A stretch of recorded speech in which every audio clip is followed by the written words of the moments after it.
Assalamualaikum warahmatullahi wabarakatuh. Bertemu kembali dengan saya pada mata kuliah metode numerik dan komputasi. Pada pertemuan kali ini kita akan belajar mengenai akar-akar persamaan. Sebelum kita masuk ke materi, mari kita berdoa dulu sesuai keyakinan kita masing-masing. Berdoa mulai. Berdoa selesai. Nah, pada kali ini kita akan belajar dulu mengenai penyelesaian bentuk polinomial untuk derajat 2. Nah, persamaan bentuk polinomial derajat 2 ini adalah ax kuadrat plus bx plus d sama dengan 0. Dapat dicari akar-akarnya dengan rumus berikut. X1 2 sama dengan b plus minus akar b kuadrat min 4ac. Diakarkan ya. Kemudian baru dibagi 2a. Seperti itu. Nah, untuk polinomial derajat 2 masih bisa didekati dengan rumus ini karena belum kompleks. Tetapi untuk persamaan derajat 3, 4, dan seterusnya sangat kompleks. Sehingga perlu pendekatan untuk mendapatkan nilai akar-akarnya karena sulit didekati secara eksplisit. Contoh polinomial derajat 3 adalah fx sama dengan x pangkat 3 plus x pangkat 2 min 3x min 3 sama dengan 0. Kemudian fx sama dengan 3x plus sin x min eksponensial pangkat x sama dengan 0. Nah, persamaan-persamaan ini sangat sulit didekati dengan formula yang untuk polinomial derajat 2. Perlu adanya pendekatan dengan beberapa metode. Seperti itu. Nah, metode numerik akar-akar persamaan. Nah, di sini peran metode numerik untuk menyelesaikan akar-akar dari persamaan tersebut. Penyelesaiannya berupa perkiraan yang berurutan, atau kita kenal dengan iterasi. Kemudian cara sederhana penyelesaian perkiraan bisa dengan menggambarkan fungsi dan mencari titik potong terhadap sumbu X. Ini misalkan ada sumbu X dan Y, kita menggambarkan fungsi dalam bentuk grafik, kemudian kita lihat kita cari perpotongan dengan sumbu X. Nah, perpotongan tersebut adalah akar dari persamaan tersebut. Kemudian cara coba banding yaitu dengan cara mencoba nilai X sembarang, kemudian dievaluasi apakah fx sama dengan 0, dicoba sampai didapatkan nilai fx sama dengan 0. Seperti itu. Next, nah di sini ada metode untuk menyelesaikan akar-akar persamaan. Salah satunya adalah metode setengah interval. Step-stepnya adalah pertama, hitung fungsi pada interval yang sama dari X sampai pada perubahan tanda dari fungsi fxn dan fxn plus 1, yaitu apabila fxn kali fxn plus 1 lebih kecil daripada 0. Nah, kemudian estimasikan xt-nya sama dengan xn dengan cara xn plus xn plus 1 dibagi 2. Kemudian lakukan evaluasi terhadap interval mana akar berada. Pertama, jika jika fxn kali fxt kurang dari 0, akar pada subinterval 1, lalu ditetapkan xn plus 1 sama dengan xt dan lanjutkan langkah 4. Kemudian jika ini B, yang kedua, jika fxn kali fxt lebih besar daripada 0, akar pada subinterval 2, maka tetapkan xn sama dengan xt dan lanjutkan pada langkah 4. Jika fxn kali fxt sama dengan 0, akar persamaan adalah xt dan hitungan berarti selesai. Sehingga ditemukan akar dari persamaan tersebut. Kemudian metode setengah interval selanjutnya adalah hitung perkiraan baru. Ini jika misalkan jika dia masuk ke A dan B ya. Jika masuk ke A dan B tadi, kemudian kita lanjutkan dan ini makan step 4. Ini ada step 4 hitung perkiraan baru. Jadi kita mencari XT-nya yang baru karena tadi kan syarat-syaratnya dia masuk subinterval 1, kemudian xn kali fxt kurang dari 0 atau lebih besar daripada 0, maka kita masuk ke step ini maksudnya. Di sini kita mencari perkiraan baru xt sama dengan xn plus 1 per 2 seperti itu. Jadi kita mencoba-coba xt-nya berapa. Nah, jika perkiraan dari hasil perkiraan keempat ini sudah cukup kecil, maka hitungan selesai dan xt adalah akar persamaan tersebut. Jika belum, diulangi langkah ketiga. Jadi balik ke langkah yang tadi evaluasi tadi sampai didapatkan xt-nya cukup kecil dan itu sebagai akar persamaan. Nah, ini ada bagian alir dari metode setengah interval. Misalkan ini adalah penggambaran dari penjabaran tadi ya, hitung fungsi untuk interval delta x didapatkan fxn dan fxn plus 1, kemudian kita hitung, kita cari, kita coba-coba terasi xt-nya berapa, xn plus xn plus 1 per 2. Nah, apakah fxn dan fxt sama? Nah, jika iya, maka xn sama dengan xt, fxn sama dengan fxt, fungsi xn sama dengan fungsi xt. Nah, ini jika iya kita masuk ke ini, ke persamaan ini. Jadi, jika xn sama dengan xt dan fungsi xn sama dengan fxt itu berarti xn plus 1 sama dengan xt, maka fungsi xn plus 1 sama dengan fungsi xt. Nah, kita coba lagi apakah xn itu kecil. Jika iya, maka hitungan selesai. Jika tidak, maka kita kembali ke step 2 tadi. Seperti itu.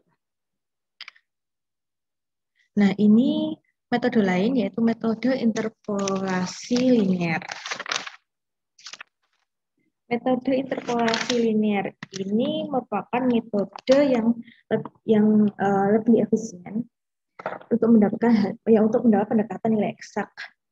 Diperlukan yang biasanya diperlukan langkah iterasi cukup panjang, maka metode interpolasi linear ini lebih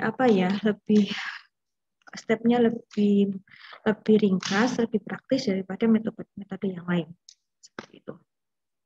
Metode ini dikenal dengan metode false position.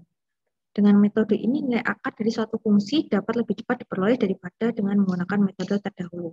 Metode interpolasi linear didasarkan pada interpolasi antara dua nilai dari fungsi yang mempunyai tanda yang berlawanan.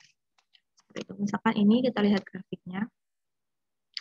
Nah, di sini ada fungsi fxn plus 1, kemudian ini ada fungsi fx, ini ada sumbu y dan x, kemudian ini ada xn plus 1, ini ada fungsi x, kemudian ini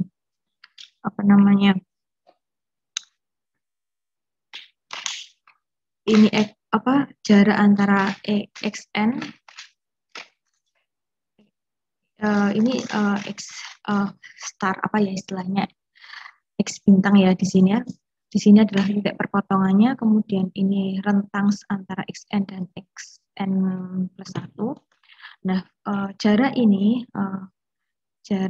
merupakan fungsi dari fxn plus 1 dikurangi fungsi xn, seperti itu. Nah, jarak ini adalah fungsi dari xn plus 1. Nah, di sini jarak x di sini merupakan untuk mencari jarak ini antara xn dan xn plus 1 kita cari dengan xn plus 1 dikurangi xn. Kita temukan jarak ini. Sehingga dari kedua nilai fungsi fxn dan fxn plus 1 ditarik garis lurus sehingga terbentuk suatu segitiga. Dengan menggunakan sifat segitiga sebangun didapatkan persamaan berikut. Jadi kita mencari persamaan segitiga sebangun dengan cara xn plus 1 dikurangi x star, ya titik potongnya ini di tengah-tengah ini, dibagi xn plus 1 dikurangi xn sama dengan fungsi xn plus 1 dibagi fungsi xn plus 1 min xn. Sehingga kita dapatkan xn bintangnya sama dengan xn plus 1 dikurangi fungsi xn plus 1 dibagi fungsi xn plus 1 dikurangi fx n dikali xn plus 1 dikurangi xn. Jadi ini harus positif, kemudian dimutrakkan. Jadi untuk agar ini positif, maka harus dimutrakkan. Seperti itu.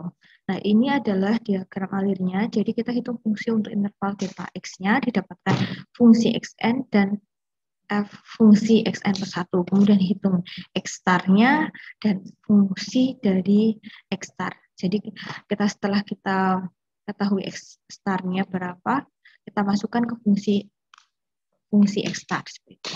Nah, apakah fxn dan fx star-nya sama? Jika iya, maka xn plus 1 sama dengan x star, dan fungsi xn plus 1 sama dengan fungsi x star.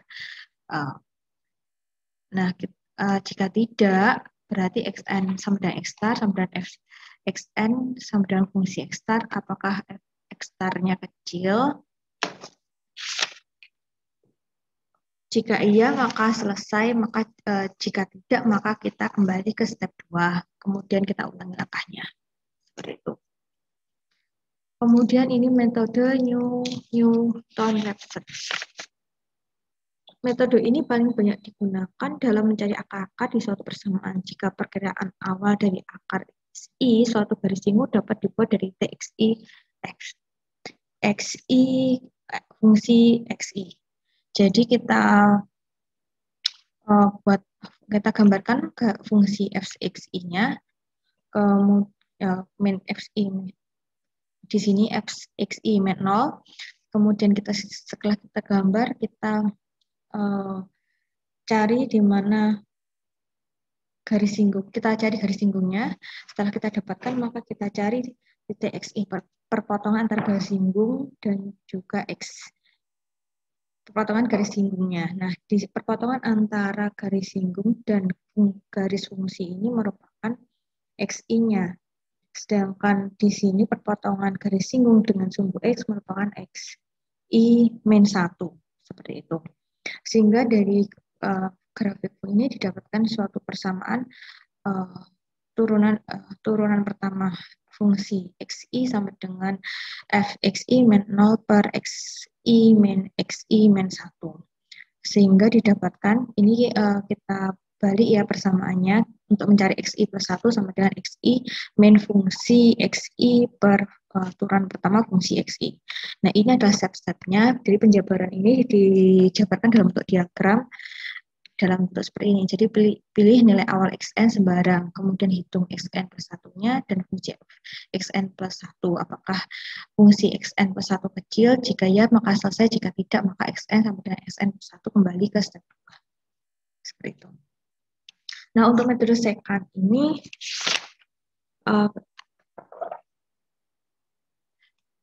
metode secant ini menyelesaikan metode yang tadi, Newton-Raphson. Jadi, karena metode Newton-Raphson ini memerlukan turunan dari fungsi fx dalam hitungan. Nah, dan ini tuh sulit untuk diturunkan persamaannya dan untuk diselesaikan. Untuk itu maka bentuk diferensial ini didekati dengan nilai perkiraan berdasarkan diferensial beda hingga. Nah, mari kita lihat grafiknya.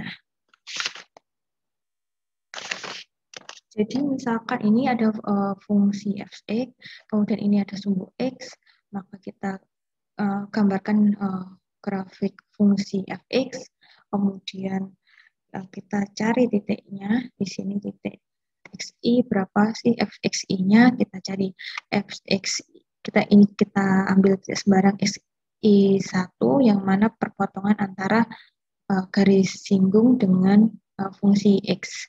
Kemudian kita cari fungsi xi min 1.